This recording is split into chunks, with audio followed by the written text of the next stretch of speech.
Buenas tardes. Muchas gracias, Alberto, por tus amables palabras, por tu felicitación al Consejo Económico y Social y por la invitación para estar aquí. Muchas gracias, Luisa. Autoridades, ponentes, representantes de instituciones, de empresas, señoras y señores. Es un acierto, un enorme acierto, y quiero felicitar a Castilla y León Económica la organización de este primer foro de economía circular y sostenibilidad. Este es el gran reto que tenemos ahora sobre la mesa. Se hablan de transformaciones de muy diversa índole, sobre todo la transformación digital. Se habla de reactivación, pero el gran cambio que ha de experimentar nuestro sistema económico productivo está vinculado a la economía circular, precisamente para que ese sistema sea sostenible. La economía circular y la reflexión sobre la sostenibilidad hace referencia a la puesta en común y en la relación histórica, desde que nacieron de la filosofía, de la economía, y lo digo con el permiso del señor decano, presidente del Colegio de Valladolid, Zamora y Palencia, además consejero del CES, Juan Carlos de Margarida, la economía y la ecología. Son dos palabras que proceden en la confección de este cultismo en su momento de la misma raíz griega.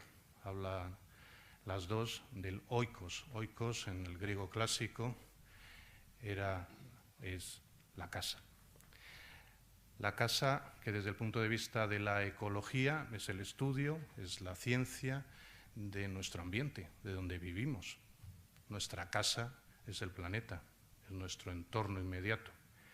Y la economía, también oikos, es la organización, la administración de la casa, la administración de nuestro entorno.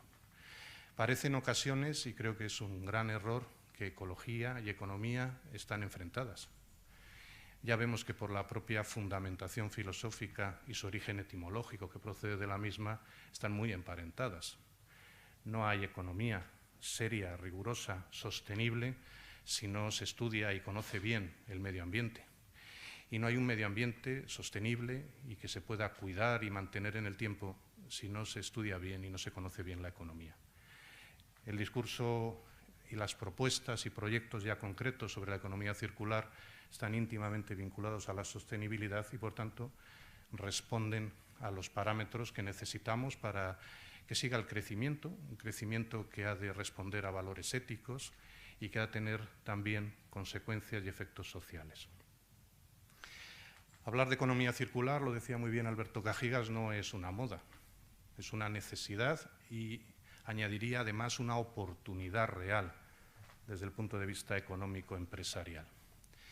La Comisión Europea en 2020 nos decía que si en 2030 conseguíamos incorporar con normalidad progresivamente la economía circular en nuestro sistema económico productivo, se conseguiría incrementar en el PIB de la Unión Europea un 0,5% solo, por haberlo incorporado de manera automática anual en el crecimiento. Y en el contexto en el que estamos, un 0,5% anual es sin duda un dato muy importante. Y además valoraba la Comisión Europea a la hora de preparar su estrategia en este sentido, que se podrían crear también de manera inmediata 700.000 puestos de trabajo. La Organización Internacional del Trabajo valoraba también ese año, un poco antes, a finales de 2019, que los puestos de trabajo ya existentes en España, vinculados a la economía circular, estarían en torno a los 140.000. En aquel momento, valorándolo de manera muy estricta y muy vinculada a la economía circular, dentro de un contexto de 500.000 de puestos vinculado a la economía verde. No es un concepto nuevo desde el punto de vista teórico, sí lo puede ser desde el punto de vista práctico y de la implantación del modelo. Precisamente en Castilla y León, hace mucho tiempo, ya se empezó a hablar de la importancia de la componente ética de la economía. Aquí en Castilla y León se escribieron los primeros textos que fueron la base después del liberalismo económico, unos siglos después. En un contexto difícil, parecido al nuestro, fue el contexto en el que se dejó de ser medieval, se acababa la Edad Media y empezaba la Edad Moderna, muy vinculado a un suceso que conmemorábamos ayer, el encuentro con América y sobre todo después la relación con los países no europeos que los europeos empezaban a conocer y con los que empezaban a comerciar y a ver más y más materias primas para la economía. Quiero citar aquí, con su permiso, a Tomás de Mercado.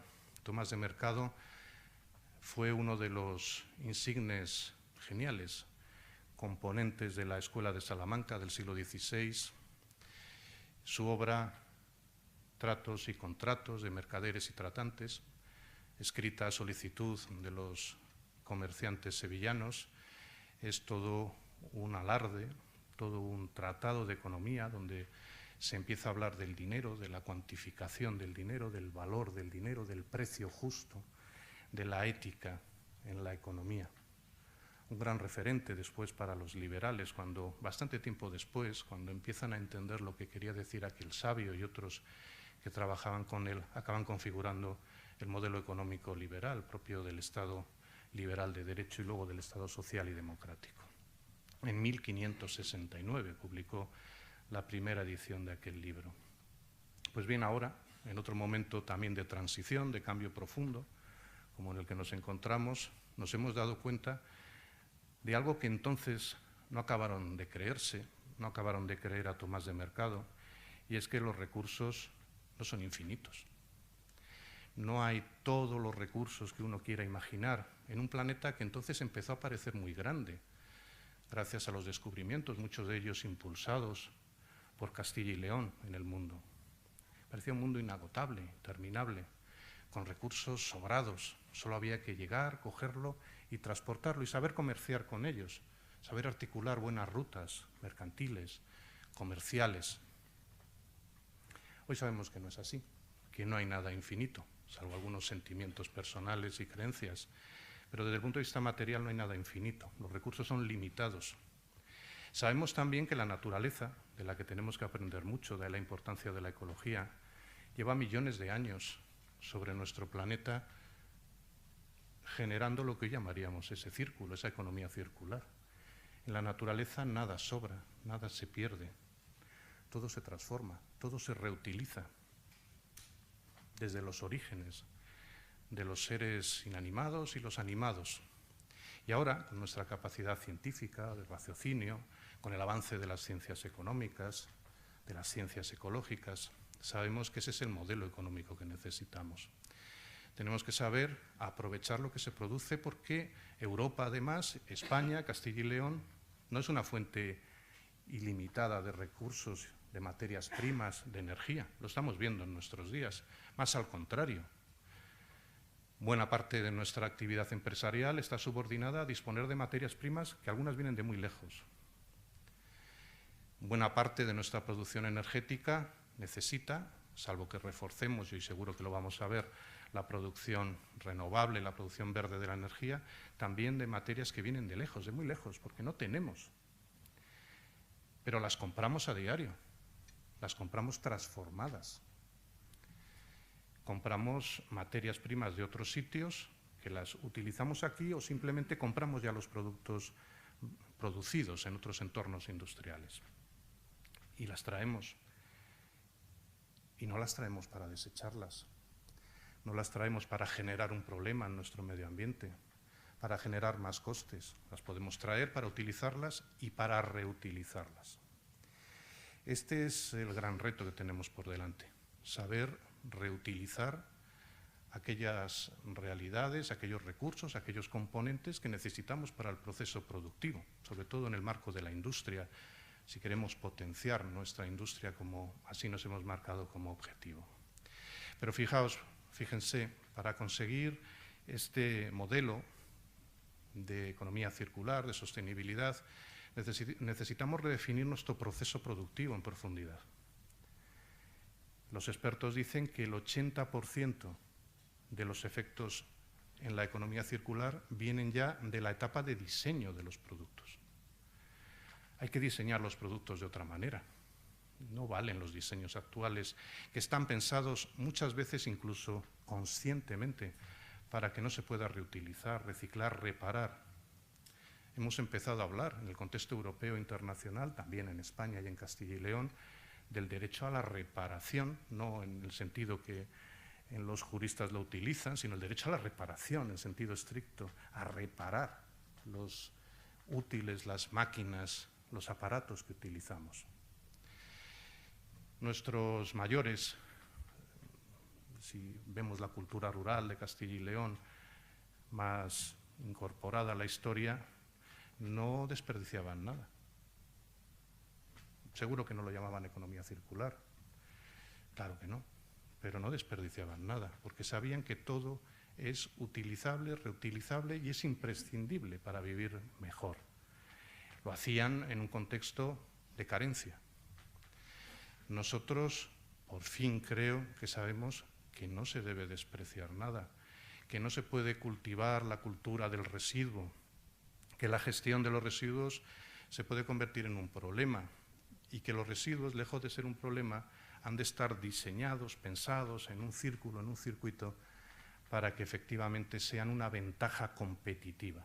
Por eso decía, y concluyo, que no es un problema hablar de economía circular ahora, que no es un problema hablar de sostenibilidad.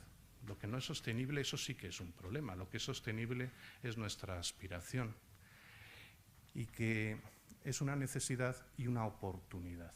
Tenemos que redefinir el sistema productivo, tenemos que redefinir las cadenas de montaje, tenemos que redefinir las piezas y diseños de los productos, tenemos que actuar especialmente ahora en todo el sistema económico productivo, pero especialmente en el ámbito de la electrónica, de las TIC, en el ámbito textil también hay mucho por hacer, en el ámbito de la energía, de la automoción, en el de los envases. Tenemos que adaptar nuestro sistema económico a unos principios, yo creo que muy razonables, fundados científicamente, que nos ofrece la Unión Europea y que voy a dar cuenta como palabras finales. Tenemos que mejorar la durabilidad, la reutilización, la actualización, la reparación. Tenemos que intentar, y esto ya se ha avanzado mucho también, a través de la investigación, suprimir las sustancias químicas peligrosas, sustituirlas por otras, es una de las grandes posibilidades de la investigación y de la producción también.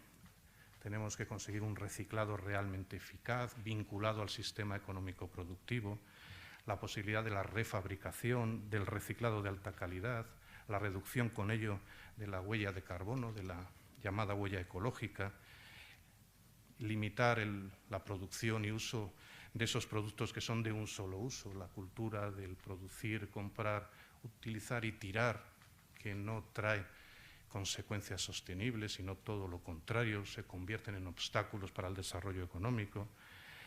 Tenemos que contrarrestar los efectos de la obsolescencia programada. Hay otras técnicas mucho más razonables para conseguir un buen resultado económico. Tenemos que potenciar la digitalización, los etiquetados, la información y formación de los consumidores.